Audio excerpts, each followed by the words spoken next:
આનંદની વાત અમારા નવગણભાઈને આજનો પ્રસંગ એમને રાખ્યો છે ને, અમે ફોન કર્યો કે ભાઈ અમે થોડા મોડા પડ્યા છીએ ને આઈડિયા છે.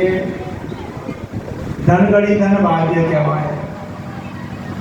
નિરાંત મહારાજનો મહિમા એટલો ઉત્તમ પ્રકારનો મહિમા છે મારા વાલા. વેદની અંદર 4 વેદની અંદર 1 લાખ મંત્ર એક સત્યને સમજવા માટે લખવામાં આવ્યા છે.